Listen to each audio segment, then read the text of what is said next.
Hello everyone, welcome to YouTube Live again. We are going to talk about soup without a recipe, how to make soup without a recipe. I'm going to give some time for some people to jump on. I also want to give some time for you to go get the PDF for this live. I was very excited to share my screen, and I found out that my computer is not new enough to support screen share, at least the screen share app that I found. So unfortunately, we can't do that. However, I uploaded the PDF that I'm using as a PowerPoint. I'm sorry, I'm uploading my PowerPoint as a PDF. I uploaded it on the website. So if you look over in chat, and if chat is gone for you right now, you can go to the buttons kind of at the bottom of what you're watching, and there's the one that says open live chat or something like that. And then you can click on that, and then there's a link that you can click on that is just my PDF on my website, so I'm not sending you anywhere crazy. And you can open that up. You can download that one or just follow along. It'll open up in a web browser window, so you can follow along as we are going, but also know that you have all of that information there for you to look at. So I'm so excited to be talking about this making soup without a recipe tonight, because this is a really big deal, especially when you are on the GAPS diet, which is a leaky gut healing protocol, right? But you also can have good soup. Good soup is a great way to get a lot of nourishing, nutrient-dense foods in you. So it's a great idea to have good soup. Recipes is fun, but also sometimes we don't have a recipe, or we don't have everything we need in our refrigerator or in our pantry that is what needed for the recipe. So this is a great way to think through, what could you make? What could you make for soup right now? So we're going to talk about that. All right. Maybe people, just maybe another minute. Also give you a minute to download what's happening here if you want to. I mean, I'll say the things on the slide, so you definitely don't have to go to that download if you don't want to. As a either reminder, or if you're new to YouTube Live, there is a live chat that you can type in a comment. And if you want to ask a question or say a comment, share some piece of advice that you have, which would be awesome, you can do that. It'll go to everyone down, well, it's here on my computer, that's why I keep pointing it. There is a login that it will ask you for, but that's just your Google account. So you can just do that. It's telling me I'm unable to connect to chat. Everything in my internet looks good. Let's see, testing. Well, the chat may be at the moment not connected. We will give it a minute. Hold on. I've decided it is going to get dark very quickly, so I better turn the light on. Okay. Well, we may or may not have a live chat. If there's questions that I don't answer, this should be a pretty straightforward topic. Probably take us maybe 45 minutes to get through. Probably a pretty quick little talk today. So this is pretty straightforward. If there's comments that you have or questions that you have, once the video posts for live, then you can, like any normal YouTube, you can post a comment. You can also email me a question if you have any that don't work. So office@bewellclinic.net is a great place to email questions. And then I'll say now, in case I forget at the end, if you want to help us supporting our educational endeavors, we do have a way for you to donate to our cause. Which would be, just go to bewellclinic.net/events, and then any donate button under any of the events will take you to the same page that allows you to put in a dollar amount and help cover and allow us to keep teaching. So that is awesome. Okay, let's get started. So I'm going to pop over to the PowerPoint now, and we will go from there. I'm just going to make sure it didn't kick me off or anything. Beautiful. Okay. Okay, making soup without a recipe. Why is this important? This is important because soup is a really nutrient-dense food that we want to eat a lot of. And soup can get really boring because you often get stuck in a rut. So my purpose of this talk is to help, ultimately, near the end, there's one slide that is, how do you walk through how to make a different soup, to be creative, to think through the creative steps. So it's a bit of an algorithm to walk through that. But we don't want, I'm not giving you a specific recipe or even a specific ratio of recipes necessarily, just helping you have the framework to put inside your favorite or testing new favorite soups that you're going to have. So, okay. Why soup? Soup is a nutrient-dense food, especially when you make it from your own meat stock. Is essential in the GAPS diet, so if you're doing that, it has healing properties. The collagen, the amino acids, all of those are helpful to heal a leaky gut, to feed our immune system and our healing pathways, help our organs be fed so they can work well. So it's a really great way to get food in. Why is it so dense? Because a lot of the digestion work is done for you already when the soup is simmered for a while. A lot of the nutrients come out of where they were bound in fibers and protein fibers, and they come into the soup as free-floating amino acids or vitamins or minerals. And then you are able to just eat those, your body absorbs them, and we can use them very quickly. So that is why soup and stock are so good. Soup adds other flavors and nutrients to it, right? Vegetables have a lot of trace minerals and a lot of nutrients that we do want, and can be difficult to get from raw vegetables. For example, if you don't have really good enzymes, it's really hard to get nutrients from your raw vegetables. But if you do have good enzymes, great, eat raw. And a mixture of both is what most of us end up doing. Variety is key to success, especially on GAPS diet. You really need to eat a large variety of soups because you're going to get bored of your soup. Many people were not taught basic cooking skills and basic recipes or flavors. I was taught a decent amount, and I still have had to push myself to learn, and I've attended cooking classes because it's very helpful to have someone else's opinion. Most of my cooking classes have been from Monica Corrado, who's a GAPS teaching chef. But she is Italian, and among other things, but largely. And so there's a richness to her flavor profile that's different than what I raised, being Hungarian and German. And then there are other people that I know or meet, or other places and countries I visited, where you pull in wow, that's an amazing flavor profile that is so outside of what I'm used to. And it totally changes what you're eating, and it helps to avoid burnout again. So you may be a little behind. We're all a little behind, some people, right? But no worries, because we can become soup champions. I love this quote by Napoleon Dynamite, the movie.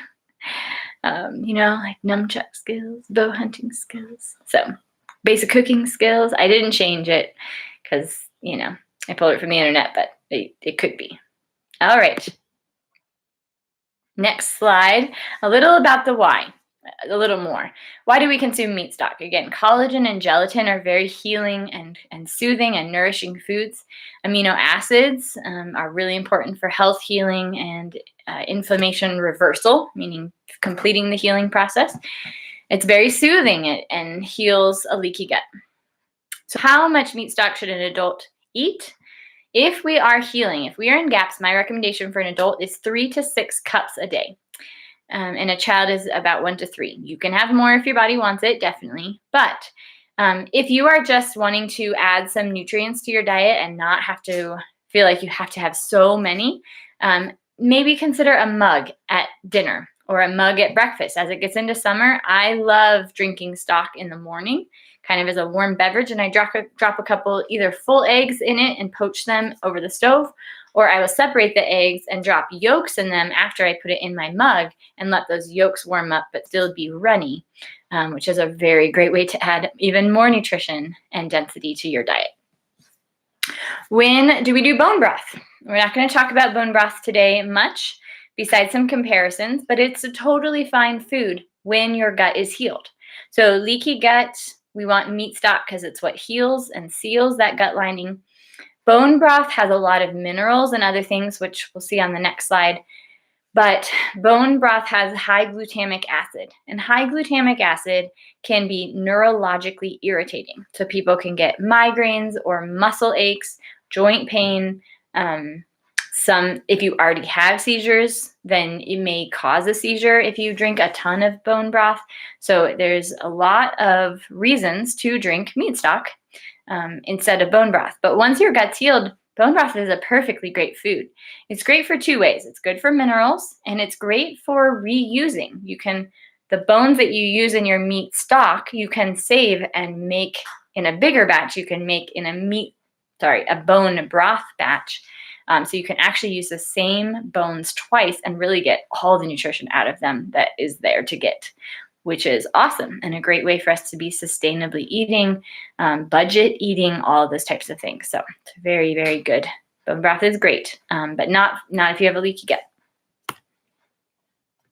All right, next slide is creative ways to drink stock. So I just set this here. I'll read through them really quick, but these are just ways, and I think I have a blog post somewhere about this too if you can't find this handout. But I'll just read through these. These are just ways that you can drink stock or get people in your family to drink stock. Drink it in the morning early before it gets hot. Right? It's really hard to drink as much stock in summer, which can be fine. Our body cycles seasonally also. So if you don't have a lot of healing to do, you just might not need so much stock in the summer. So that 1 mug in the morning, or even just a couple times a week, may be all that you need if you are pretty well nourished. Drink it cool or room temperature when it's hot outside. We want to be careful about this because this can stress our stomach and digestive system and our spleen if we drink a lot or eat a lot of cold foods. But to do it once in a while, or when it's really hot outside and you just need something cool, room temperature is better and safer to not shock your system, but cool can be okay. Fill a coffee mug or thermos and drink it through the day instead of coffee. I have a lot of people who do this at work and they just constantly sip on their meat stock. I do it sometimes too. It's very nice. Freeze in an ice cube tray and make stock popsicles. There are some kids that will eat anything that you call a popsicle, and it's frozen, and why would it not be a popsicle? So that's a great way that you can maybe get your kids to eat more stock. It's cold, so again, not the best way, but can be okay. Poach a couple eggs in stock for breakfast, drop a couple egg yolks in the hot mug of stock, or even break those egg yolks once it's cool. So they're still runny but mixed in. It makes it kind of cheesy tasting. It's really nice. Eat it cold like jelly, especially if you make an Italian casserole or something of that effect where you roast a chicken where you just have that little layer of very dense stock. Warm up a little meat in a little stock and serve it soggy, right? So pretty wet meat to people who won't drink stock like little kids. But then they'll eat meat, so they're getting moist meat, so there's some stock that they're getting in there. And cooking vegetables in the stock for added nutrition. And also, if you're off GAPS, you can do rice and grains and beans and all of that. Definitely adds a lot of nutrition when you cook those grains or beans or seeds or rices or wild rice or all of that in stock instead of just in water. So great ways to do it. And then no one knows because it's just rice, right? Okay, so that is so far. I'm going to see if the chat is working. Testing 1, 2, 3.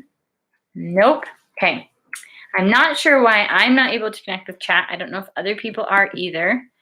But we will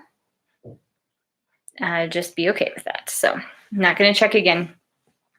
And I'm sorry that you cannot communicate to me. Maybe you can't. Maybe you can. Okay. Lost my place on here. Okay. Basic components of soup is where I want to go next. So in the next little section, I want to talk about those basic components, kind of how to make them or why they're important so that we understand why each one of these is in there. Here are the basic components: stock, meat, vegetables, fat, salt, peppercorns, herbs, and spices, right? So that's what essentially, that's what we're putting in soup, right? All of those things. Oh, slightly out of order slide, but no, it's not, because we're talking about meat stock or bone broth, because stock is that first ingredient in soup. This slide talks about meat stock and bone broth differences. The main differences are the ratios of meat to bone and the cooking time. So meat stock is a short cooking time. And it has 80% meat and 20% bone. So it's meat stock. Bone broth is a long cooking time because you got to get the minerals out of the bones. That takes a while. And it's 80% bone, 20% meat. So bone broth and meat stock. We've talked about what they are good for. Both are good. Just depends on what's going on. Next slide talks about the type of meat that we can use. And these really, any real animal meat is fine. So guinea hen, pheasant, sorry, not peasant. Okay, guinea hen, pheasant, emu, I don't know, are pigeons edible? Guinea hounds, oh, I already said that. What's the other one that I thought of? I don't know. There's Cornish rock hens, right? There's all these different meats, so all those are totally fine. Beef, bison, buffalo, any game meat, elk, venison, antelope, mountain goat, bear, right? Anything, moose, anything you want. Duck, goose, chicken, pork, rabbit, fish, seafood. So you can use any kind of meat for stock. If you are, by the way, a Nourishing Traditions fan, there is no pork in Nourishing Traditions because the co-author was Jewish. So they just left it out for that. But it is okay to do pork if you find clean pork. It's very important to find someone that you know that's a farmer that raises their pigs outside on the dirt, because there is some issues with pork, right? They can't sweat, and that they still have other detoxification systems, so it's not a full toxic animal. But if they don't have as many detoxification systems available to them as other animals do. They also will eat almost anything, and some people feed them almost anything. And that's just gonna mess. It's not what pigs should eat, and it's gonna mess with what the food that you are eating is. The information that you are giving to your body as good nourishing food, it matters what your food ate. So I really am coming more and more strong as I research what most pork is. You need to find a good pork source, or you shouldn't be eating pork. I just think that's pretty. Do I eat bacon that I'm not quite sure where it is? Yes, but I also am fairly choosy about my bacon, so I think that it's decent, but I also am pretty close to not doing that anymore. So the more I research, the more I'm like, this is important, not just for parasites, but also what are the pigs eating? So there's that. So there's lots of other good food. If you don't want to or can't find pork, there's plenty of other good, delicious foods. Some of these are more lean, so we want to make sure that we remember that they're lean and we're going to add fat, but we would do that anyway. All right. So there's some meat options, and again, you can be creative. Yeah, there's nothing special about any one of these. Okay. When we do meat stock, we do meat, and then we do a bone with a joint, because that cartilage in the joint, that connective tissue, is a huge part of what we're going for with meat stock. It's what's going to make it gel, but it's also what's going to heal our guts and nourish our bodies, help our arms not be hyperextended, all that kind of thing, right? So we want a joint. Here are some joint ideas on this next slide. Bone-in pork chops. That's actually from the spine. You could also do lamb chops or beef chops. You don't really get beef chops, but lamb chops or pork chops. Short ribs. These are often found on a cow, but you can also get other animal short ribs.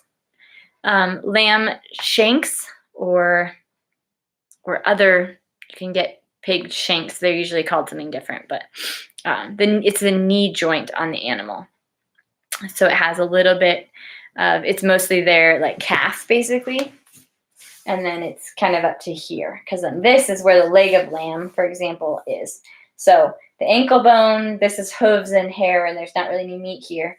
There's a little bit of meat here at the calf, and then there's this bone, and this is the bone with a joint, and then it's cut off here so that you have the leg of lamb. So in smaller animals, that's what it is. In larger animals, that's going to be a beef.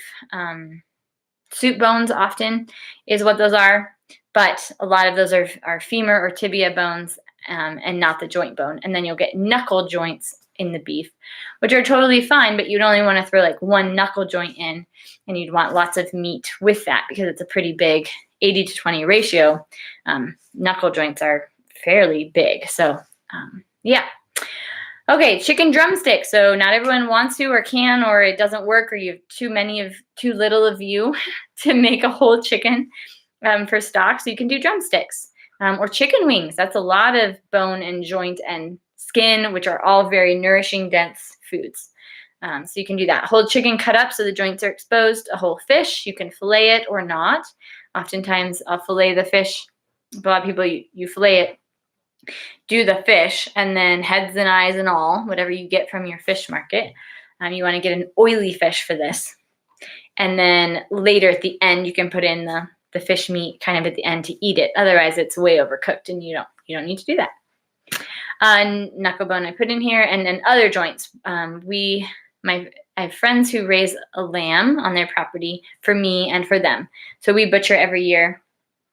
I don't use all of those bones for stock, but I could. My dog enjoys a lot of them. But there's a lot of random joints if you are doing your own butchering of whatever you're doing that you can save. You can also do elk, all of these. Game meat does tend to be a little more strong flavor of stock, so that's not quite, I don't have a taste for that. I actually struggle with lamb stock even, unless I flavor it really well. Like I might be able to do elk if I did my Egyptian curry. Egyptian curry lentil soup, because that's very strong flavored. So anyway, thinking aloud here.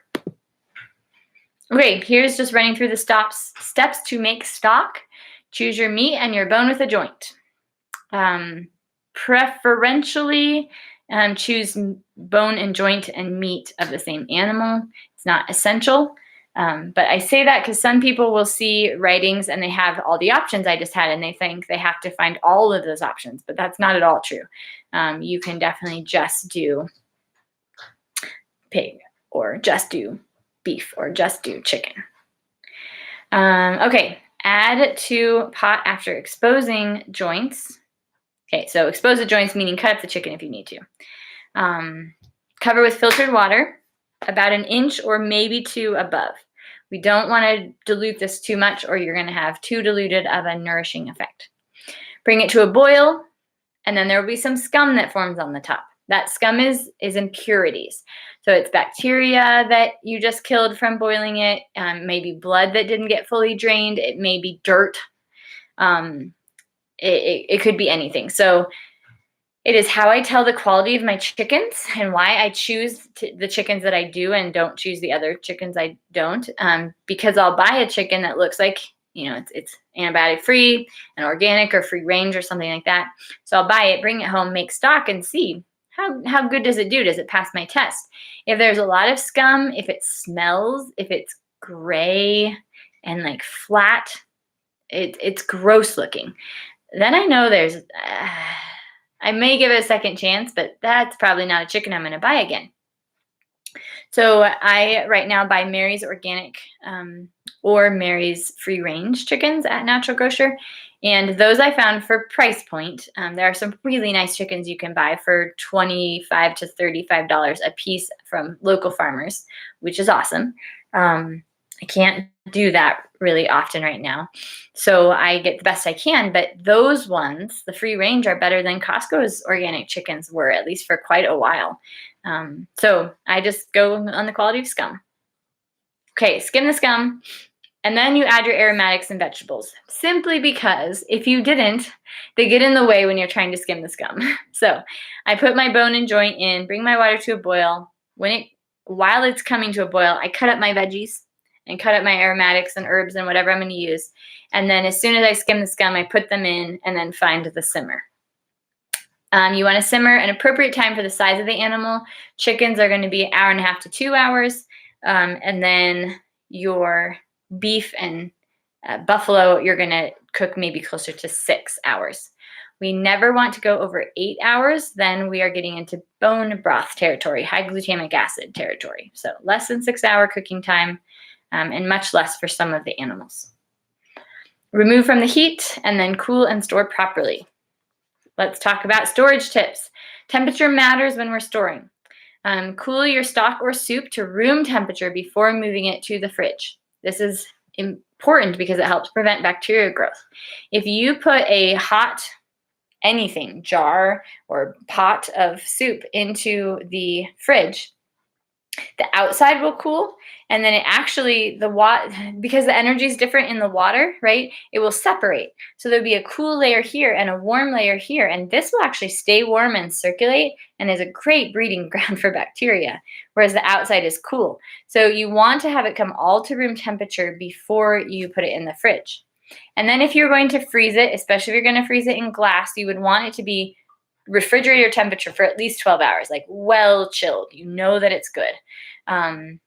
Then you could put it into your storage container and then put it in the freezer, and that will reduce your risk of cracking jars. Jars crack because water freezes horizontally, not vertically.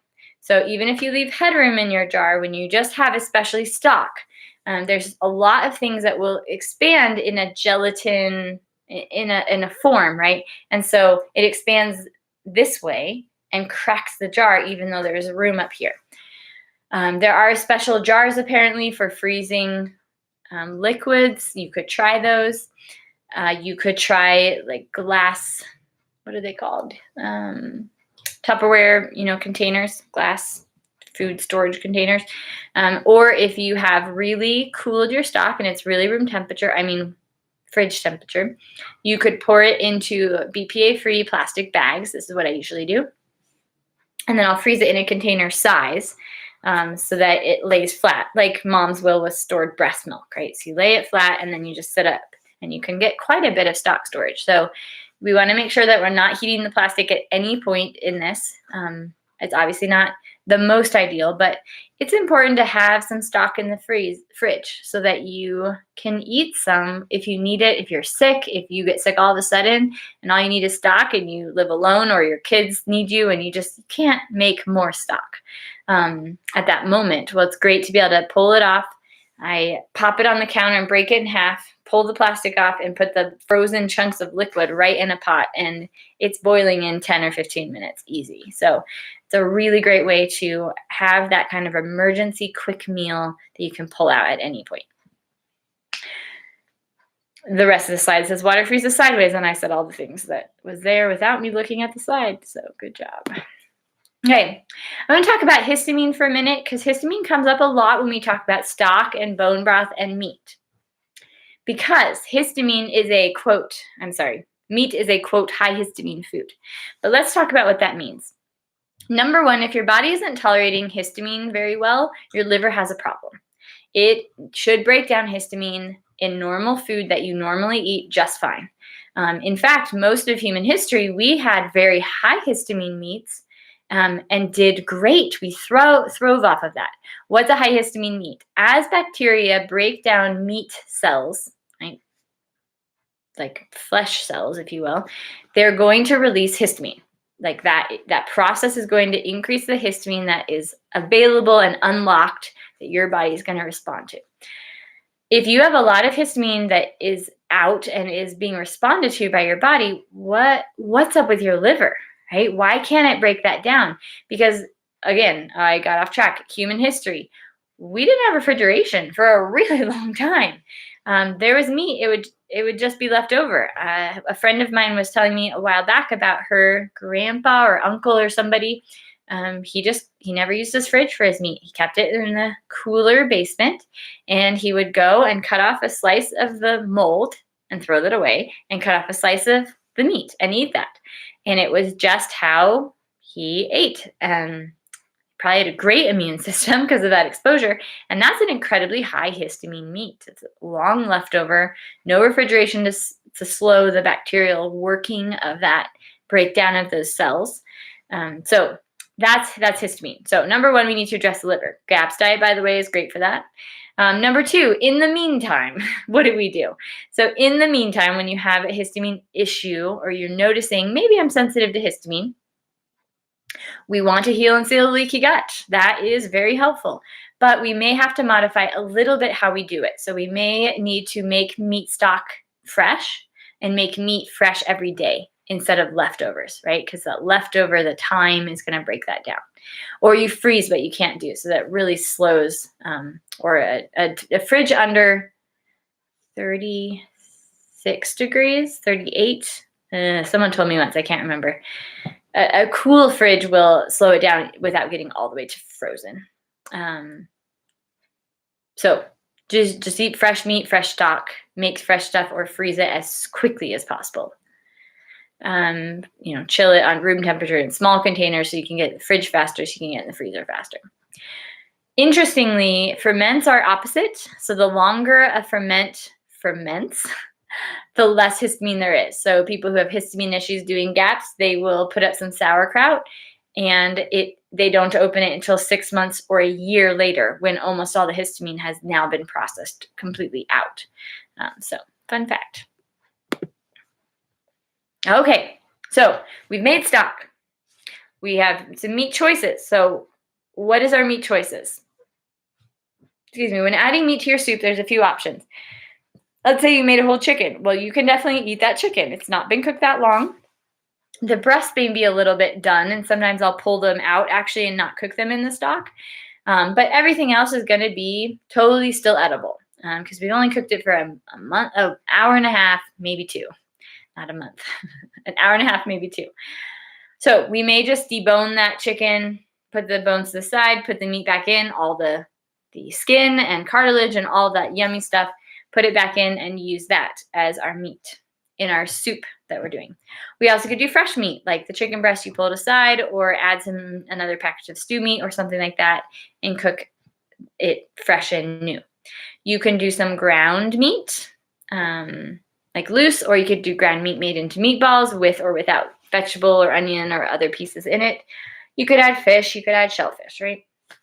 If you're on GAPS, you want to make sure that you're not doing too much muscle meat, meaning chicken breasts or thighs, right, to gelatinous meat, which would be skin, joint cartilages, any meat that's near to the bone. That is a more gelatinous and more nutrient-dense meat. So muscle meat on its own is actually very low in nutrition. It has protein fibers, but there's very little nutrition in there. Protein can be constipating, so that can be a problem. But when we have the gelatinous meat and the fatty meat and the skin, all of that's very nourishing to your body. And then if you are an intro of GAPS, if you are on stage 4 or above, you could sear or fry your meat for some extra flavor before you add it into your pan, your soup. Okay, so that's meat. Next ingredient would be vegetables. There's something called no plant GAPS. I just put this at the top of the slide. If you're on no plant GAPS, you need to have no plants. So we don't eat vegetables yet until you've done a little more healing. If you are in GAPS, there's an allowed, not allowed vegetable list in the Yellow GAPS book that you can look at. But for all the rest of us normal people, any vegetables are good. And if you can do potatoes, potatoes are good. They're kind of a starch, not a vegetable, but they can be in here, right? Potato soup is a great soup, especially Yukon Gold potatoes. Yum. So we can put any vegetables in. Now, there's 2 times to put vegetables in. One, when we made the stock, and now when we're making a soup. We can keep those same vegetables. Like if you like well-done carrots, you can keep the carrots in. You also could strain the stock completely on its own, take the meat, and then add completely new vegetables, which is what I often do. I like a little bit fresher vegetables or different vegetables. When we cook vegetables in meat stock, we're going to pull some of the nutrition, a lot of the nutrition out into the water, which is fine because we're drinking the water. So that's really good.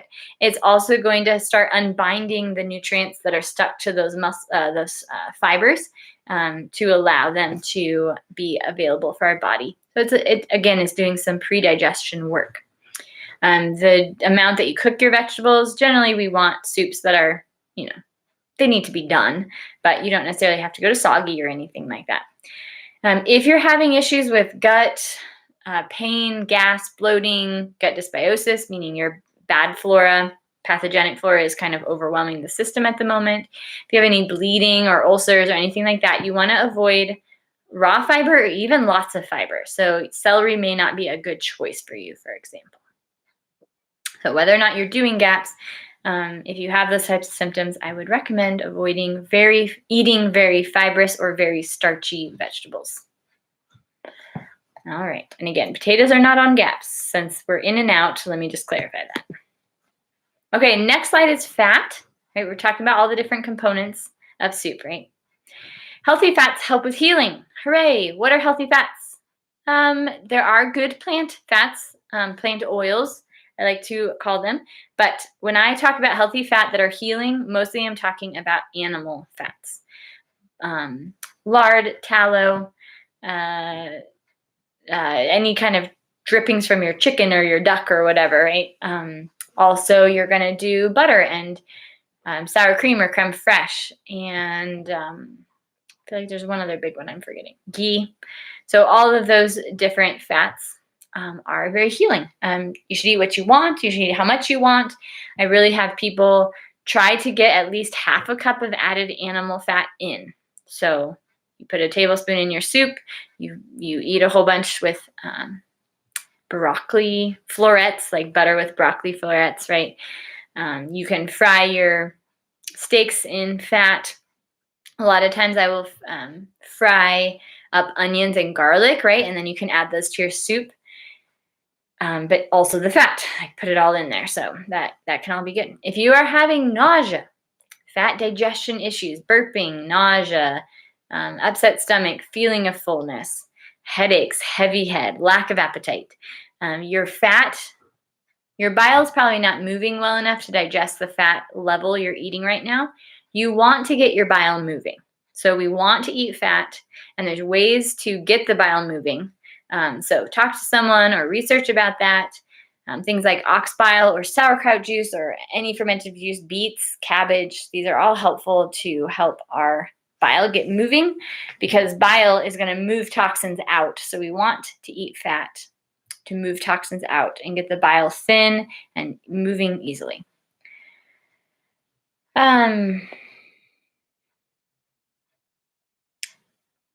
Yes, if you have more stress in your life, either physical, emotional, working hard, you're sick, it's cold outside, you probably want to eat, you're pregnant or nursing, you're healing, you probably want to eat closer to a cup of fat a day. Work up gradually, not putting anyone in the hospital with a gallbladder attack, because we want to keep our gallbladders, and we totally can. We just got to get that sludge out there on a nice way. Beet kvass is a good way to do that, by the way. You can look up blog posts and things on my website about beet kvass and fat. Or come talk to me if you need to. Okay, types of fat. There are lots of different types, and this slide just really outlines them. Here are all the animal fats I could think of. Here are all the plant oils. And then there are bad fats. These are rancid, high heat, high pressure, structurally changed fats that our body can't recognize or slightly recognizes and puts in place of a healthy fat, and you end up with dysfunctional cells. So I am sure that I ran to other places about healthy fats or not, so I won't go into that now. But in essence, the things that you want to fully and completely avoid are soybean and soybean oil, peanut oil, pretty much. There is a potential way to eat make peanut oil cold pressed, but it's not what you find. So canola oil, 100% no. So soybean, canola oil, peanut oil, and then any fats that are high heat, high pressured, done. And you can look up how they process a fat online. They have the big companies have like their processing of how it works. How does canola oil get made, right? You can look that up. And that changes the structure. It doesn't make it a food that your body can utilize in any helpful way, and it actually can cause a lot of harm. Also know that some plants, even plant oils, even as they are processed properly in the beginning, can turn rancid because they are sensitive to oxygen and heat and sunlight. So you also want properly stored oils. Also be aware that many middlemen will cut an organic olive oil, for example, with canola oil because it's cheaper, and label it and sell it to the retailer as organic oil. So even if your company is good, the middleman might have been bad, right? So it's good to buy direct from a farmer, even if I buy from farmers in Italy through Rocky Mountain Olive Oil Company, but they can tell me what farm it came from. There's no middleman. They get the oil shipped from there. So those are what you want to look for those cold pressed oils whenever possible. All right, salt. We need salt. Salt makes food taste good, and salt is good for our bodies. Now, I'm not talking about sodium chloride. That is not salt. That is nothing. That is actually can be very dangerous. And all the things that they talk about avoid salt for are true when you're talking about sodium chloride, refined table salt.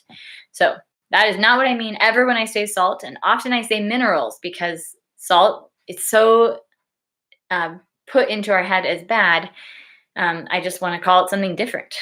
So sea salt or mineral salt or just real salt is what we want. Salt is essential for our health. Our immune system needs minerals to function. Our hormone system, especially our adrenals, need minerals to function.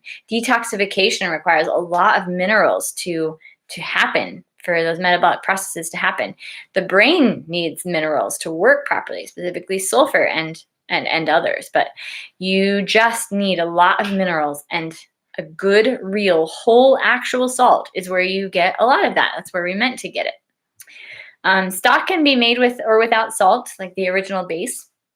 And then when you make soup, I would recommend putting some salt in it, but just keep it on the little bit lighter side because some people need less and some people need more. I always recommend having salt at the table and teaching children, even, pretty young, to eat salt. So for little kids, you're going to salt their food for them or give them a pinch of salt that they can kind of dip their food in or use their fingers and kind of lick it off their tray or whatever. But when I have parents start at 4, 5, 6 months, whenever their child is ready to eat, I have them put a little salt on the food, like lightly salted, but also occasionally put salt on the tray and see, does their child want to eat it? And then you can judge from there how much salt you should be putting on your kids' food or continue to allow them to choose their own salt. Because some days we need more than others too. So it's just good to be able to choose our own salt. It's good to have a variety of sea salts because they all have different mineral profiles. The ones I list down here on this slide, which I will read out to you, are ones that have different profiles, and they're listed from highest to lowest in my understanding of mineral content. So Baja Gold Sea Salt, I'm really enjoying that right now. It has high magnesium, potassium, and sulfur, which are not very high in most other salts, just because it depends on how they got it and where they got it from and all that. Again, why do we need a variety? Celtic sea salt is the next highest, has 84 trace minerals in it. Redmond's real salt has somewhere around it's high 30s or low 40s. I can't remember. It's been a while since I have looked at them. And then Himalayan sea salt has about 26 trace minerals in it. So much less than a lot of the other salts. So these are all good ones. I use all of these. They're just in different places. Some are at work, some are at home, some I do for ferments, some I prefer in my soup. Celtic I don't do a ton, but it is my work salt, or Baja Gold. Baja Gold I'll just pinch and eat if I need some extra one. If I'm at work, Redmond's real salt is what I'll do if I'm at home. I use Himalayan some, but mostly just at other people's houses because that's what they have. I just need minerals, so I don't buy Himalayan usually. It's supposed to be the official ferment salt, but I like Redmond's real salt, but it does leave pink flakes, which is a little weird. All right, you guys are doing great sticking with me. Okay, peppercorns. You can do ground or whole.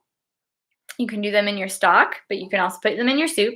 It is good to freshly grind peppercorns if you are going to use ground ones because the healing and nutritive benefits start breaking down as soon as they are ground. So if you buy one that's been stored for months and months, it flavors your food, but you're actually missing out on some nutrition. So there you go. That's the whole side. So sometimes for GAPS, it's too irritating to do peppercorns, especially ground, but you could do whole and then pull them out and not eat them. But just see what your body wants, and it's a great spice. Herbs and spices. It is important to flavor your soup because that's what makes it delicious. Now, there are times when a plain old soup is so good, and I'm so glad to have it But when you eat a plain old soup of just chicken soup, sometimes I just make chicken. I didn't even put a carrot in or an onion. It's just chicken. That can be so good, but it gets boring very quickly. So that should not be your long-term always plan, if possible. Fresh herbs you can use on intro stage 1 if you are on intro. It's just like a vegetable. But if you are, again, on intro, you want to listen to your body. Dried herbs can be irritating, so you don't want to add those until much later. Probably full GAPS for most people. Sometimes you can fudge that a little bit, but most of the time you do want to wait and do that. So anyway, spice it. Okay, so how do you spice it? Well, think about the different profiles of different foods. So what makes Greek food Greek, right? What's the flavor profile? What makes curry and Middle Eastern foods versus Indian or Nepalese foods, right? There are different profiles. So one of the things you want to do, and let me go to this one. I guess this one here. I don't know if you guys are following along, but let's build the soup. So number 1, you want to choose your flavor profile. What do I want to do? So my default would be either an Italian or a boring in, like just really plain. So if I need some spice in my life, then I will choose a flavor profile. Some of these flavor profiles I'm not familiar with, so I would need to research Greek. And what is it? Is it the anise seeds? Is it cardamom? Like, what makes Greek food Greek? Do I even have that? Maybe that's why my soups all taste the same, because I don't have that one. Or it's a combination of things that is what makes that. So I would recommend that you do some research on recipes. Just, you're not looking for the soup recipe that you're going to use, right? You're just looking at Greek, whatever. What are the herbs that are commonly used in each one? What is an Asian herb profile? Again, is there a new herb? If you really need something new, can you go get a different one than what you usually do to totally change your flavor profile? Okay, so when you're building a soup, here's the make a soup without a recipe. Welcome to the part of the class you came for. So number 1, choose your flavor profile. Or what do you have in your stock? What do you have in your fridge? What's in your pantry? What is going bad? What do you need to use right now? Right? The flavor profile is huge. So a lot of times you can use whatever vegetables you want, and if you spice it a certain way, it will still change it. But sometimes the vegetables themselves are what make that soup, whatever that taste profile is. So look at what you have in your fridge. Obviously, that kind of comes first, but if it doesn't matter, or if you're shopping for it, and you're just looking at new stuff, look at a flavor profile. What can you do? Then you start with making it. So get a pot out, we put stock in it, or bone broth later, once your gut's healed. So we put stock in the pot. How much stock? A lot. It depends obviously on how big of a soup. I tend to cook in 6 or 8 cup recipes because if I make a really flavorful soup, I will eat sometimes half of it within the first 8 hours. I just eat bowls and bowls and bowls of it because my body's excited for something nutritious and I'm excited for something flavorful. So I will do a 6 or 8 is pretty much my minimum stock amount for a single person, because I also want leftovers. I will either eat right away or I will freeze an individual portion. So I have, again, a bag that I can rip open, put it in the pot, and in 10 minutes have a warm soup to eat that I didn't have to do after work or whatever. Okay, start with the stock base. Add vegetables, add meat, maybe browning one or the other of them. Depending on what meat and how big it is, you may do it first or later. Generally, vegetables take longer, especially certain vegetables take longer to get soft and well cooked than meat does. So feel free to put those in at different times and just experiment with having them just the right amount of cooked.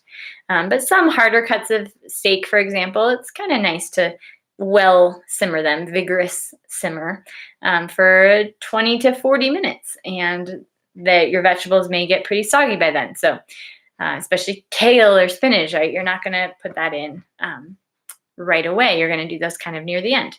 So vegetables and meat as cooking time is. Again, maybe you cook or fry them up in some fat before you add, and then make sure you add that fat in. Mostly the vegetables, like eggplant, for example, that absorbs so much fat, so much of that moisture, if you will, goes into eggplant. So again, we're not going to end with a fat layer this thick on our soup once we're done, because the vegetables themselves, especially when you cook them separately before putting them into the soup, will actually absorb a lot of that fat there, which makes it very delicious. Add your herbs and spices. Usually we add these right near the beginning, but occasionally you would want to add them near the end. Be bold, be flavorful. If your gut can handle it, go for it. It is so nice to have that difference. Finish, add some salt, and do, lightly to taste for if you're making a batch for lots of people, or even for yourself, because sometimes you want less salt than other times. And if you've over-salted it, it's very hard to dilute that out. So I always like to salt to kind of my least salt taste. And then I always have salt with me as I'm eating, and feel free to add it liberally as I am dishing and serving and eating my soup at the table. Also, if you add fermented vegetable juice, which many of us do, which I recommend, not only is it good for you, but it makes it taste so good, you would want to have less salt, because there's salt in those ferments that are going to increase your saltiness. And then finish up with toppings. What are toppings? These are toppings from GAPS diet, but they are nice things to top off with. Freshly pressed garlic. That's a great nutrition, anti-parasitic, antifungal that you could just eat, and it goes really well with the soup. I have a mission in life to get rid of the stigma behind garlic breath, because I think we all need to eat a lot more raw garlic, and I just would like for us to not make fun of people and even like, I love your garlic breath or something. I may be going a little far, but I don't know. I think it'd be fine. So freshly pressed raw garlic, whey. This is the drippings from a yogurt or a milk kefir that has a lot of nutritive healing properties in it that really helps heal leaky gut. So we want to add this to the soup after it's been poured and is at least 110 degrees or less, because we don't want to kill it. Ferments or fermented juice, I talked about that. More fat, a dollop of sour cream, or maybe half of an avocado. There are a lot of soups that I love a sliced avocado in my bowl, and then I just, like on top right here in my brain, here's my bowl, here's my avocado, so beautiful, sliced up nicely, and then I will, eat a slice or two of that as I am eating bites of my soup, and that is so yummy.